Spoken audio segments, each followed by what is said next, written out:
And I am going to consent to being recorded. Thank you, Todd. Thank you, Pedro. I really appreciate the opportunity to be here. Thank you, all of you, for coming. I apologize for rescheduling. I got sick, but here I am.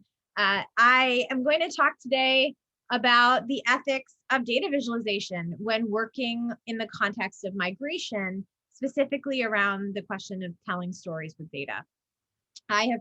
I will share my screen and show some links, but I put the links in the chat because sometimes some of the data visualizations can get a little wonky when you screen share on Zoom. So this way you'll be able to look on your own. You may share my feeling that data visualization is incredibly exciting. There have been so many remarkable advances in thinking around in technology around accessible and portable data formats, and a lot of incredible work by developers that have made data visualization possible for even novice users through an array of out-of-the-box tools. And when you think about something like Tableau, which I like using, it can be as easy as 3 clicks, connect your data, drag and drop some data, and boom, data visualization. And yet this seeming accessibility of data and data visualizations is both a blessing and a curse. There's so much we can do with data, but there's also so much that can go wrong when we do things with data. For the last 2 years, I've been co-chair of the Diversity, Equity, and Inclusion Committee for the Data Visualization Society. And we've been deeply invested in, but have faced some significant resistance among members and even members of the board to getting people interested in this issue of what can go wrong with data visualization, particularly when working with vulnerable populations. And through this work, I've observed this phenomenon where whatever major current event that is producing a lot of data becomes the flavor of the month or the flavor of the year. And of course, lately it's been presidential elections and the COVID-19 pandemic. Participants in the Data Visualization Society, like others who do data visualization, do it for a lot of reasons, right? Some of them are doing it for fun. Some are doing it as part of their careers. Some are trying to monetize it. But what is strikingly clear is that quite often they're doing it without knowledge of what I see as 2 core components of data visualization. And the first is humanities-driven data literacy, and the second is an informed sense of data visualization ethics. And I've been thinking about this a lot lately as I've been developing a minor in data science at my university in collaboration with a colleague who's in computer science, who I enjoy working with, but the issues of data ethics are just not on their radar. And fortunately, I have a wonderful collaborator, and when I bring it up, we talk about it, and they see the value. But it's not an automatic part of the thinking around data science, and that's something I think we really need to address.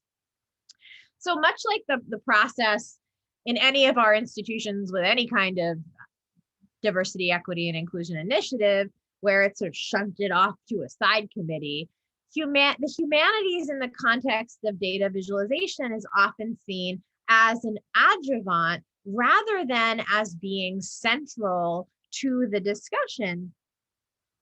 And that's why we're seeing so many dubious COVID-19 maps and charts purporting to represent this particular crisis.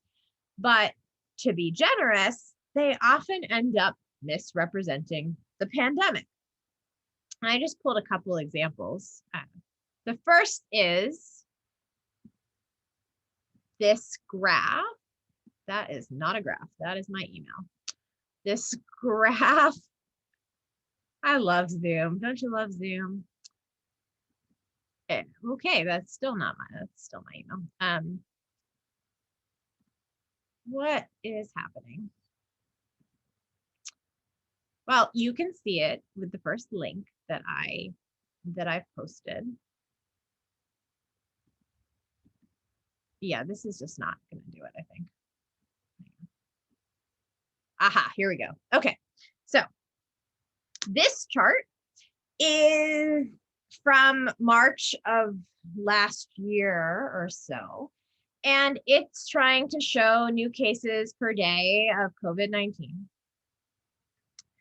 And it may look innocuous at first, but if you look closely at the y-axis, you can see it goes 30, 60, 90, 100, 130, 160, 190, 240, 250, 300.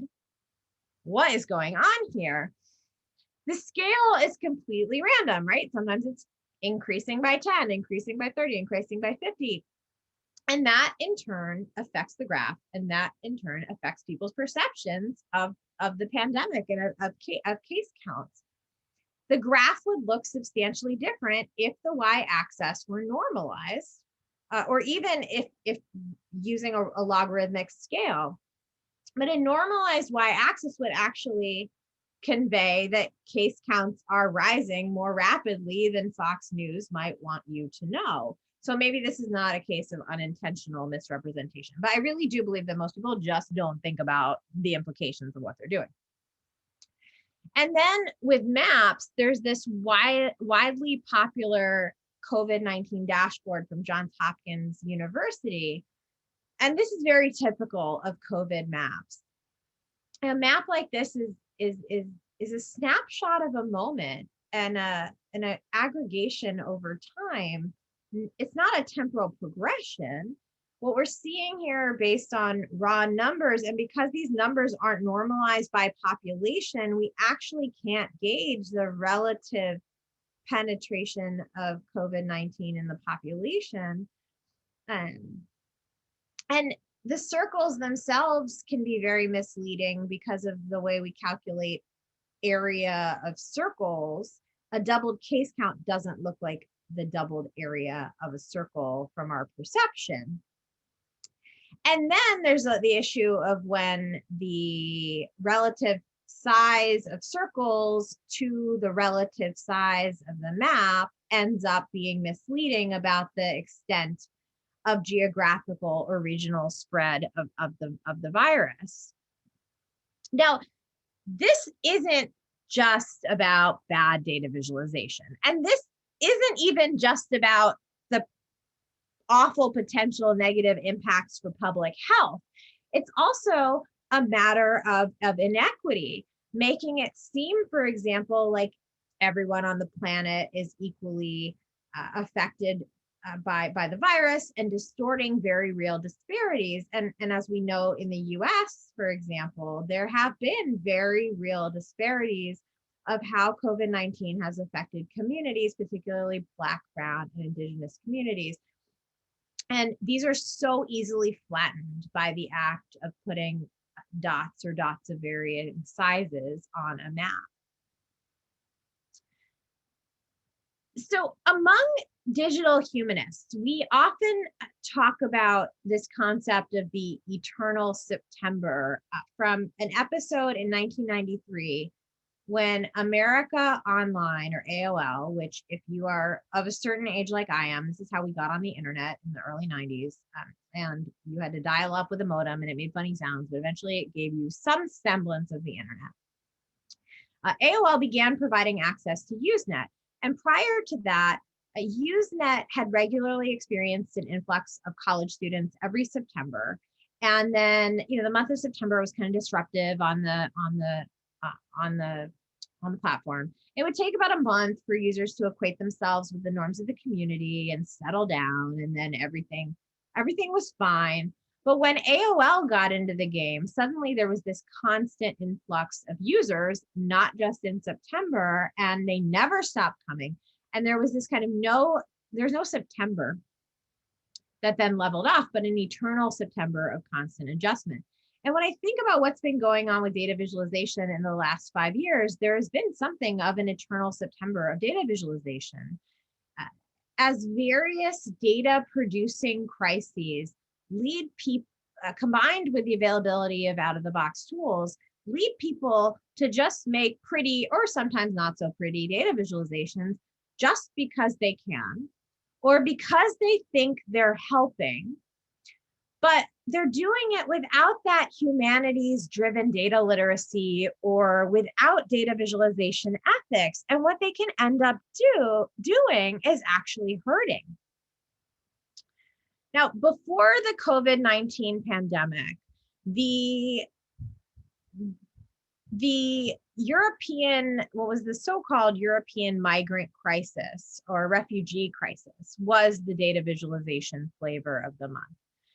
So starting in 2014, the European Union started seeing a marked influx in the numbers of refugees, asylum seekers, and forced migrants arriving from across the Mediterranean Sea or overland from the Middle East or from Asia.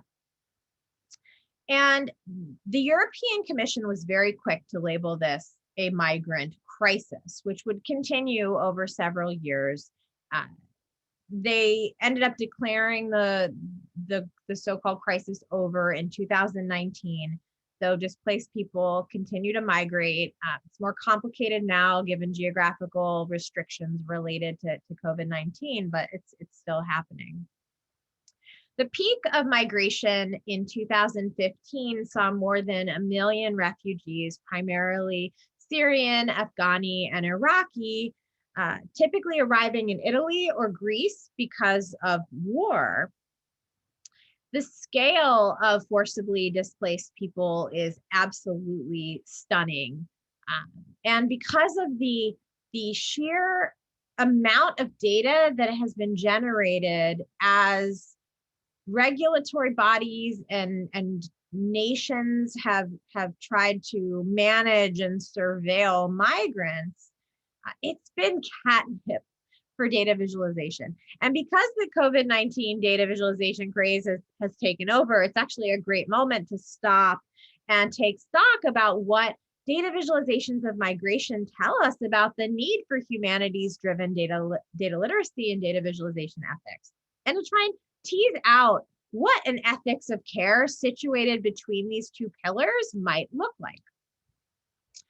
This is building off some of the earlier work that I've done, examining what multimodal rhetoric can tell us about data visualizations of migration. And I've argued that with alarming frequency, these data visualizations of migration play into the notion of a crisis and produce a sense that the migrant or the refugee or the asylum seeker is a problem. And it diverts the attention away from the geopolitical policies and practices that have created the conditions that instantiated migration in the first place.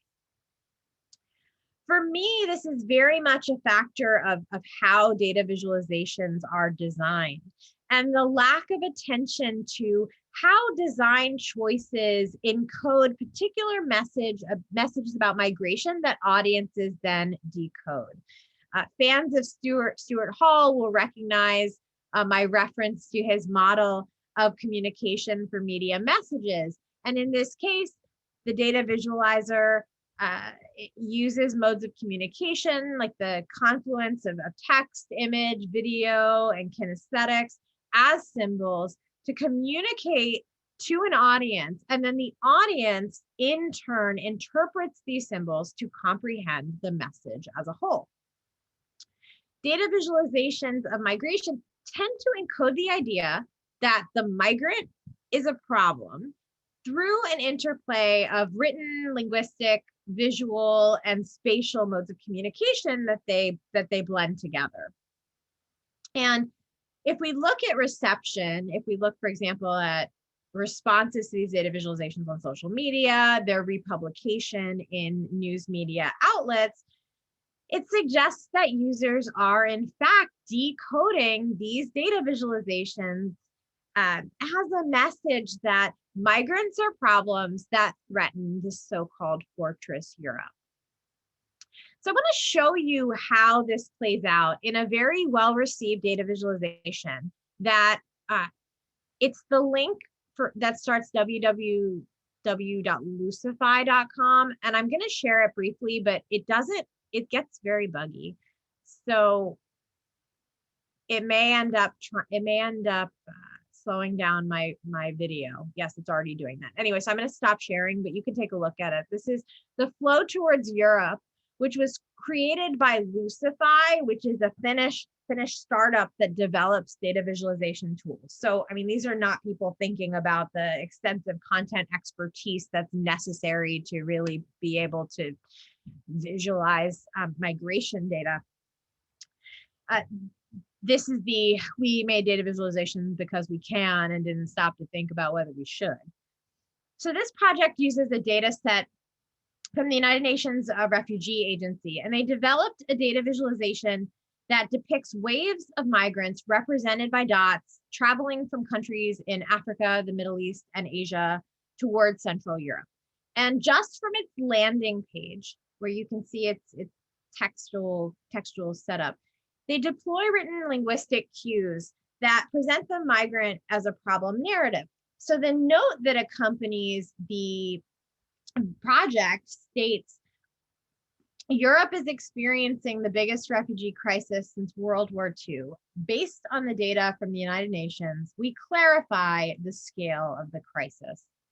So the choice of crisis as a written linguistic cue really contributes to this impression that migrants are a problem and essentially instantiates a crisis by using the word. And apparently I really like Stuart Hall today, because this is also quite reminiscent of the way he and his colleagues observed the phenomenon of the mugging crisis in the UK in the 1970s, where the media instantiated and inflamed a so-called crisis around mugging that in turn sort of self-justified policing of the crisis. So likewise, this so-called refugee crisis begs the question then of what to do about it and how to stop it. And the answer is largely focused on how to stop migration, not on the question of why are people forced into migration in the first place. The decision to frame this work as refugee also obfuscates the complexities of forced migration, particularly around categorization of migrants.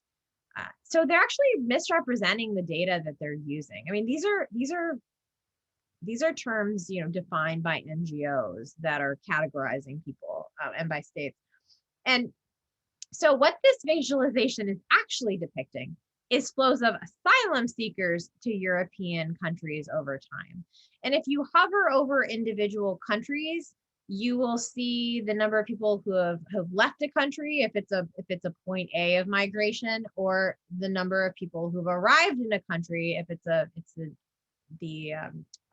country of arrival, since 2012.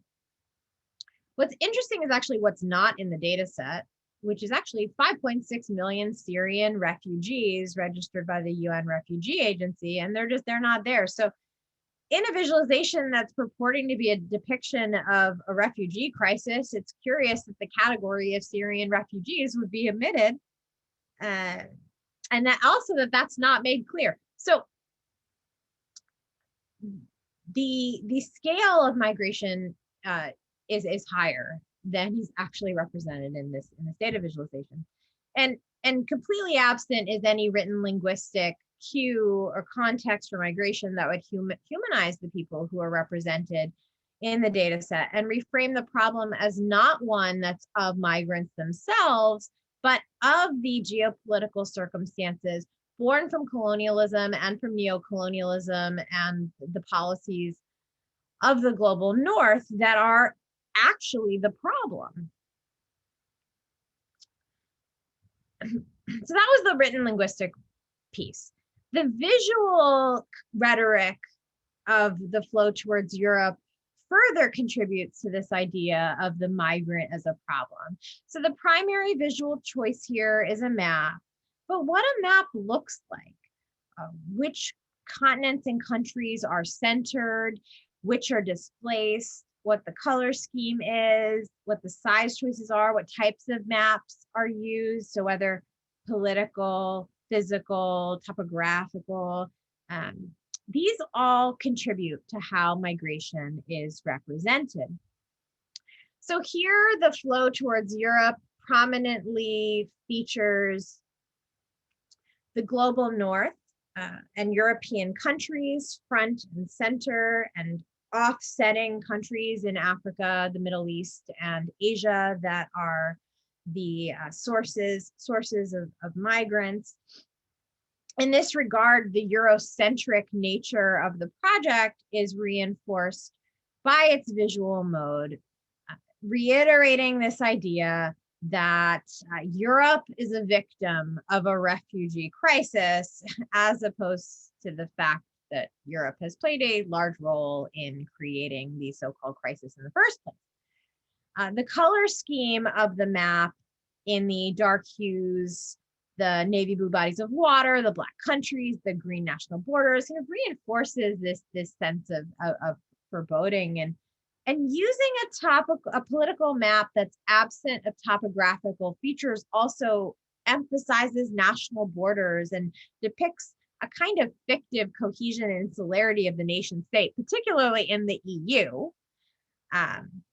So what ends up happening then is when you overlay that visual mode with the spatial mode, with those traveling dots, there's an emphasis on a kind of violation of the borders and violation of the nation state that's affected by refugees, right? By migrants who are represented here as dots, but this argument could be applied to a great many number of data visualizations using this data. They're quite ubiquitous and repetitive.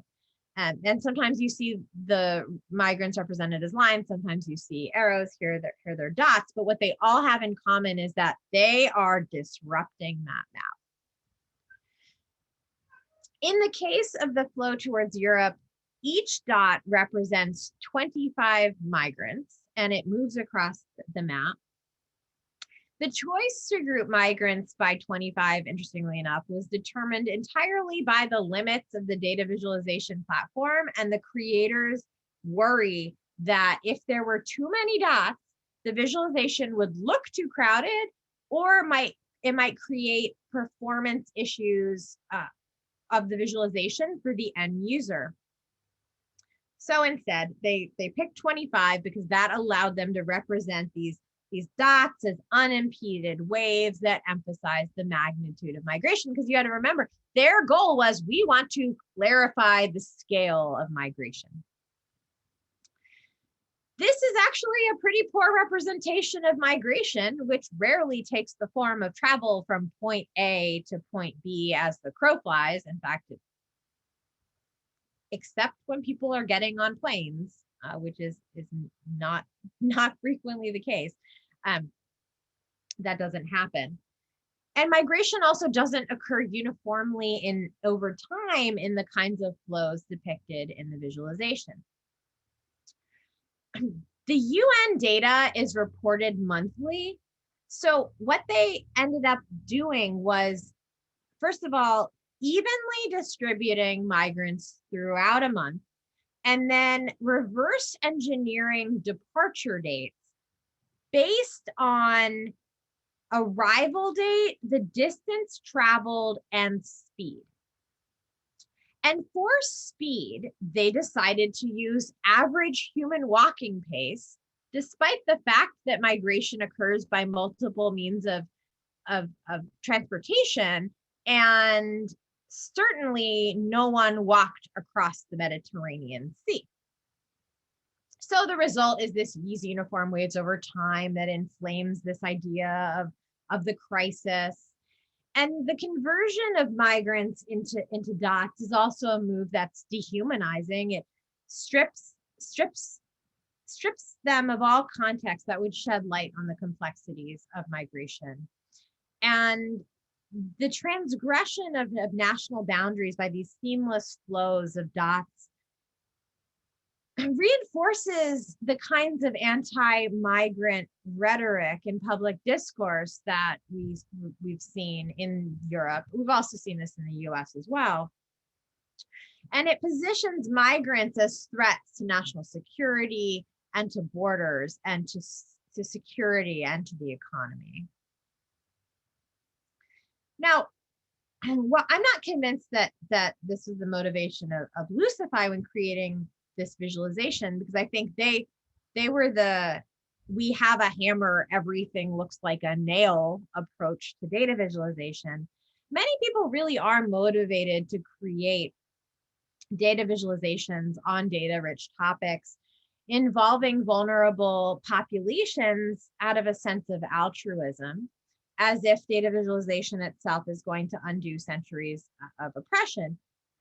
And I don't say this to diminish the power of data visualizations. I do think they can change people's minds. I do think they can make people see things in a new way. I think that in that they have potential to contribute to the change that we need to see. But I think there's also a somewhat techno-utopian sense of what data visualizations can do that always is worth tempering.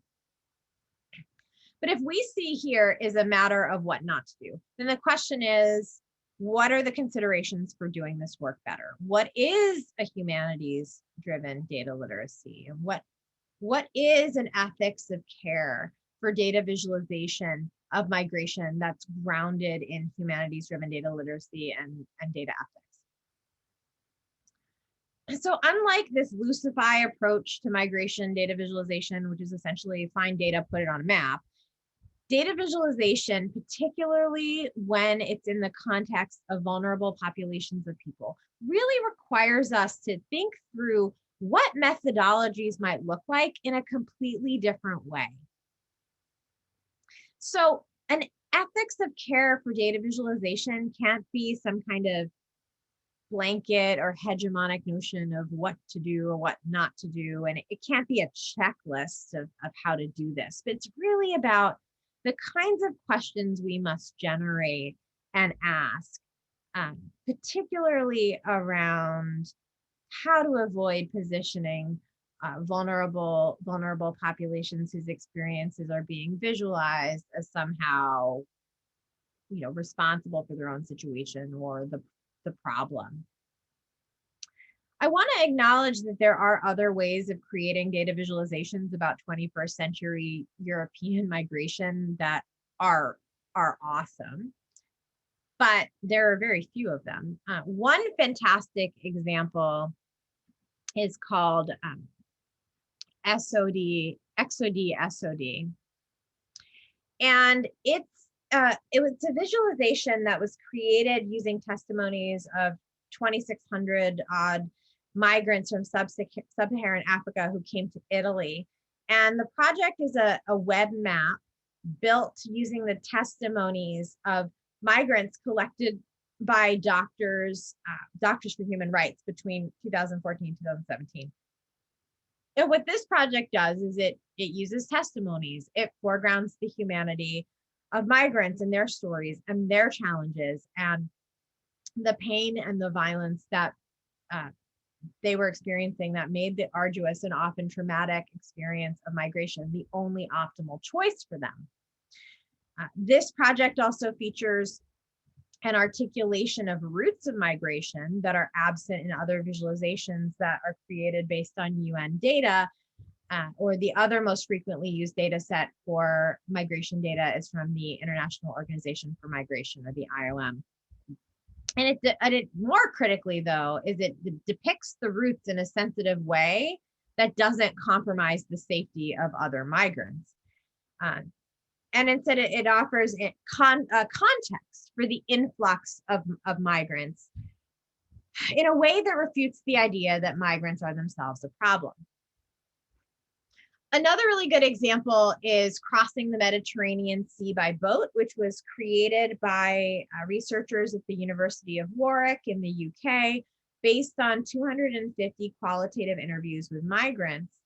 It too captures information about routes of migration, again, in a really thoughtful way that doesn't kind of expose those routes to potentially more policing from people trying to stop migration.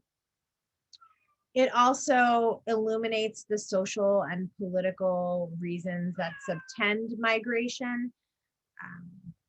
And it really then in that way puts the responsibility on the global north where it belongs, rather than positioning the global north as victims.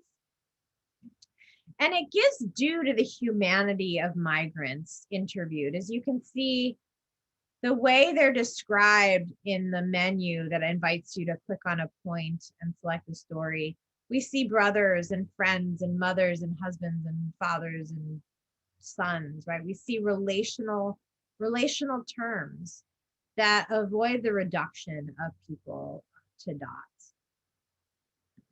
Now, when I show you projects like these, it's often easy to simply attribute the difference to the distinction between using quantitative data and qualitative data. But we simply can't reduce the issue to that. We need to be thinking about mixed methods. So actually, XOD-SOD integrates quantitative data to tell its stories. So we need to be thinking about how we can approach the issue of using quantitative data from different perspectives. This is actually what a group of friends and I did in 2018 when we undertook a project called Torn Apart Separados, a rapid response research project that responded to the family separation policy implemented at the Mexico-US border by the US government.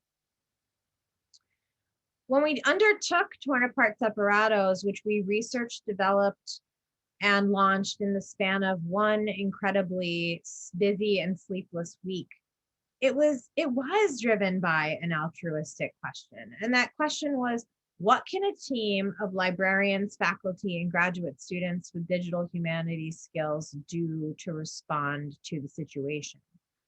Now, we were never under any illusions that we were going to solve the family separation crisis. But as we watched so many of our colleagues rightfully torn by the fact that they felt helpless, we thought, well, you know what, maybe we can try something or anything to see if we could be useful. And what we produced were data stories about migration, but ones that take a markedly different tactic than the ones I've shown you today. And I sort of realized later from that experience of researching and making that we had, the experience allowed me to articulate precepts for humanities-driven data approaches and an ethics of care for data visualization, particularly when thinking about migration. So the first point I want to make is that we shouldn't even start with how to undertake visualizations, but whether to even do it in the first place. So in late May of 2018, you may remember, although a lot has happened since then, that the news came out about the US government losing 5,000 immigrant children. I was sort of at the moment when the family separation policy had been announced as well. So there was a lot of concern about what was happening to children. So Alex Heel, who's one of the Torn Apart team members, and I started researching the situation. So we were trying to understand what was going on and thinking about this question of whether we could mobilize our skills with digital humanities and data visualization to do something. And what we ended up realizing ahead of the news cycle by doing research was that these actually weren't the same children who were separated from families. These were actually unaccompanied minors who had arrived at the border. And when that happens, they're put into shelters run by the Department of Health and Human Services Office of Refugee Resettlement, which then looks for family members or sponsors, and then 30 days after placing children with sponsors or their family members, they pick up the phone and they make a call. And if they can't reach the children, the families, or the sponsors, they mark the children as lost. While we were doing this, we were also talking with social workers who worked in the borderlands with migrants, and also we're doing more research. We were able to ascertain that 90% of the children were placed with family members, that many of the sponsors who took children were connected to networks that were reuniting children who are unaccompanied minors with undocumented family members. And for undocumented people trying to avoid deportation, being lost, that is not being found, may be the best thing. And this is reinforced by the fact that often the children never appeared in immigration court. And I mean, again, this is, if you don't want to be deported, maybe don't go to immigration court. So we abandoned the idea that there was anything to do other than help correct misinformation and the conflation of this unaccompanied minor situation with the family separation policy. But a few weeks later, so like a week later, actually, the news cycle turned to the family separation policies implementation. And, we were seeing all these heart-wrenching stories, truly awful, about children being ripped from their parents' arms. And so the question came up again, was there anything that we could do? And more critically, was there anything we should do? So this brings me to my next point, which is the importance of recognizing what kinds of knowledges and what kinds of expertise are crucial to doing data visualization well. We ended up setting up a team of researchers. So Alex Heel, Manan Ahmed, Sylvia Fernandez, Myra Alvarez, Marissa Martinez, and Linda Rodriguez were all working on the first volume of the project. We ended up doing a second volume, which I'll mention in a little bit, that Rachel Hendry joined us for. And we knew we needed a lot of expertise. We needed scholars with deep knowledge of the borderlands, of media, of migration. We needed skills in data visualization and programming and project management and data modeling, data management, and someone really good at finding stuff on the internet. It turns out I'm very good at finding stuff on the internet. So that was me. And at the outset of our Wild Week, we actually didn't really know what we could do. And so instead, we decided to park 3 days and to do research on immigrant detention and related data and just see what we could find. And what we knew is that we weren't going to rehearse a narrative of immigrant invasion, but instead wanted to put the focus on the problem. And the problem was the US government. And then we thought perhaps maybe we can make some kind of small contribution. We had this vague sense that if we could map immigrant detention centers, and if we could find the shelters where children were being held, and then if we courted the media and got attention and the word out that we had this data, we might be able to get information into the hands of social workers and lawyers who are working with families at the border, if this could maybe help them with their work of reunification.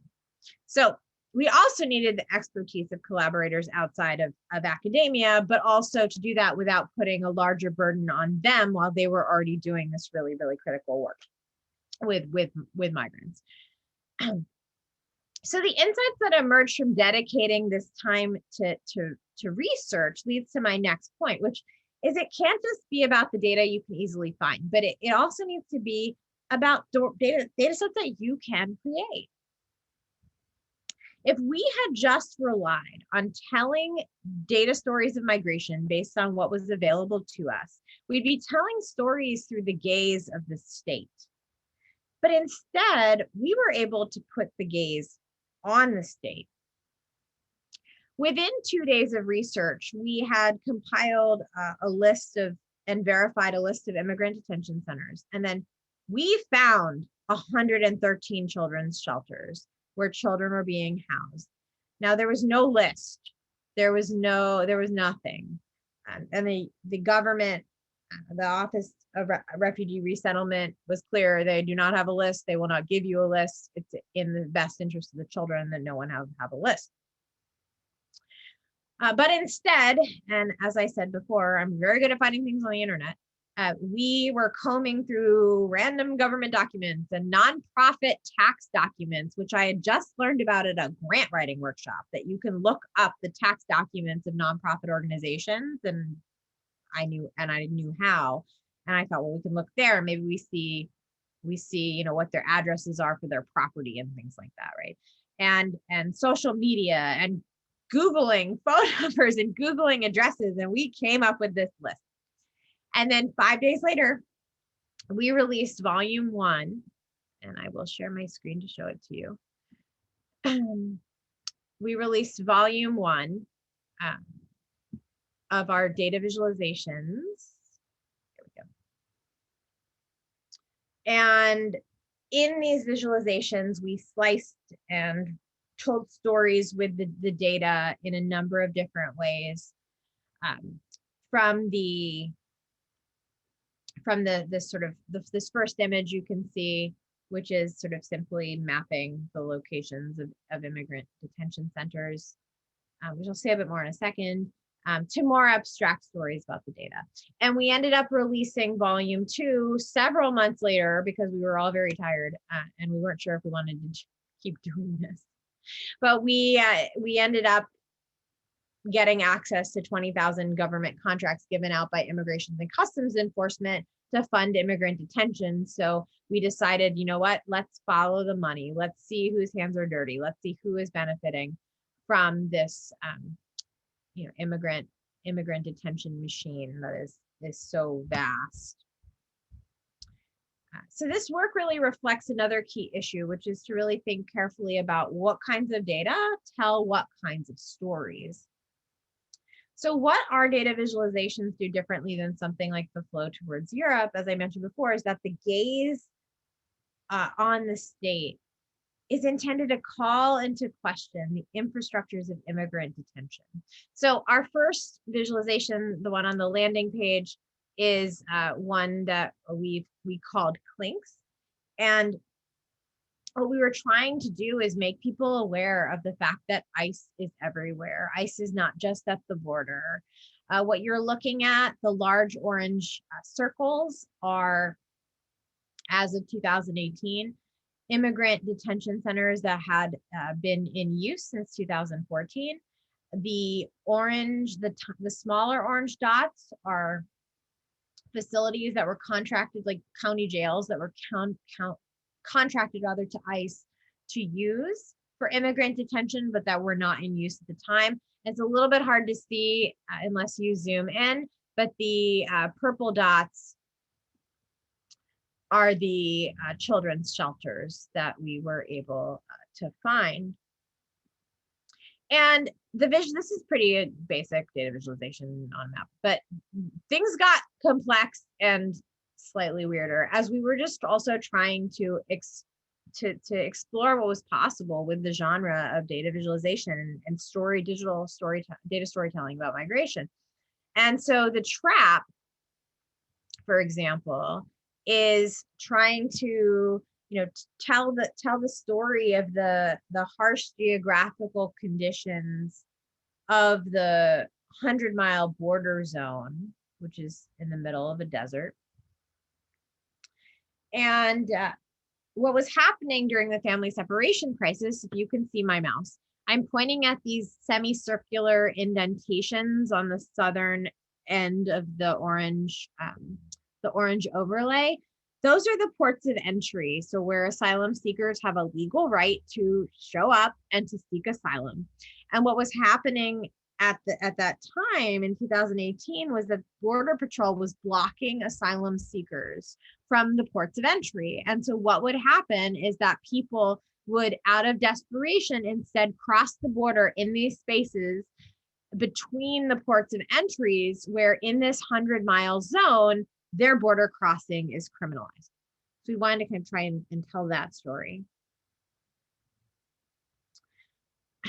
So one final point that I want to attend to as well is that we have to be mindful of the ethical implications of data.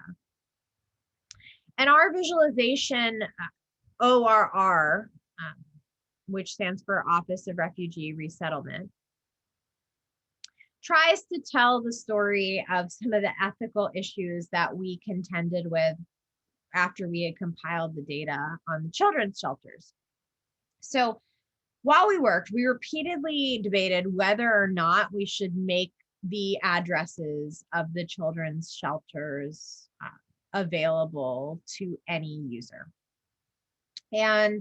or easily available to anyone. And the main issue was we had the most complete aggregated list of children's shelters.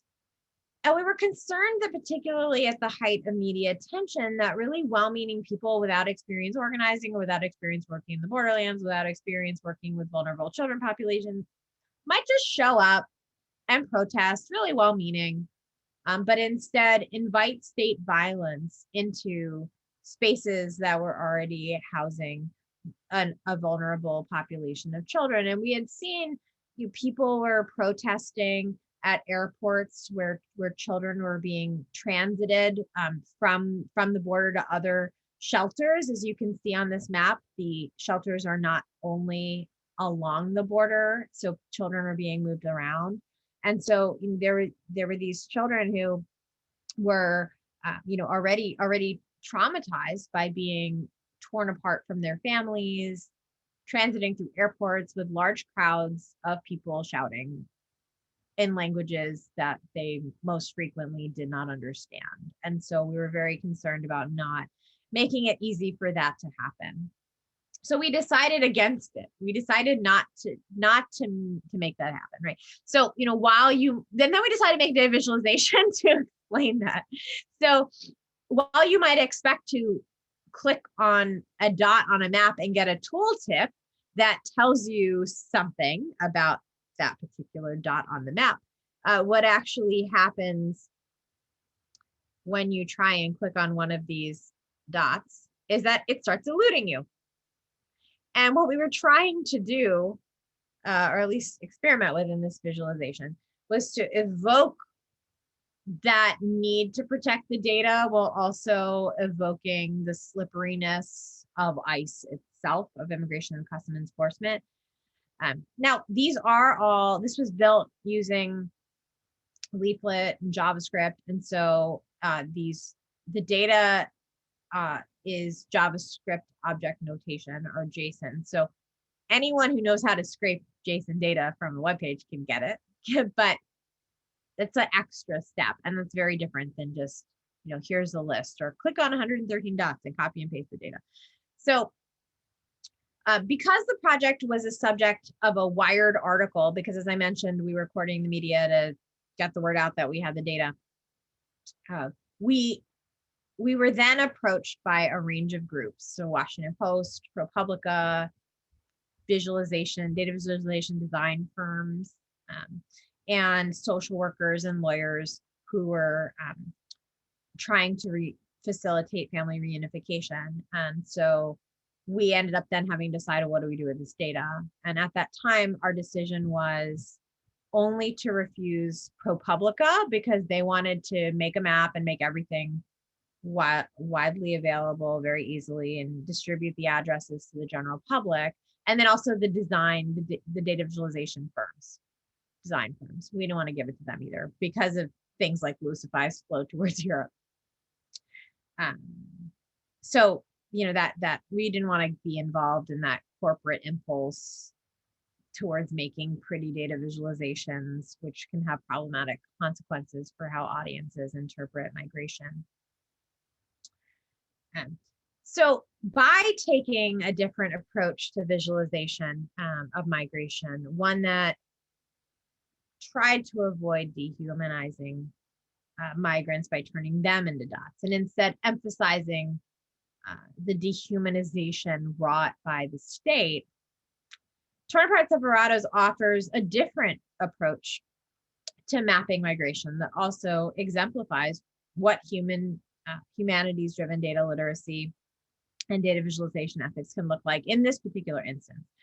And these kinds of approaches, whatever they look like in the particular context of the topic and the people we're working with, really hold possibilities for disrupting the ways, at least in the context of migration, that users think about mobile populations to try and reimagine the spatial relations of migration, and for us really to try and challenge public discourse around migration.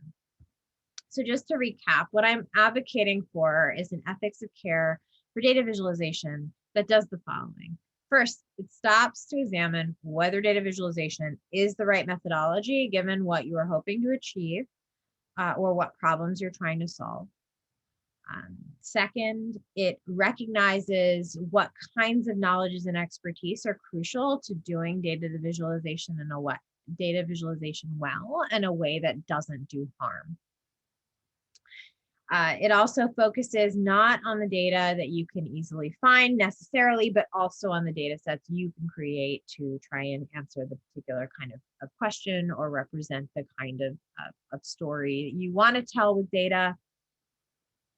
That it understands what kinds of data tell what kinds of stories and what kinds of stories you can and can't tell with data.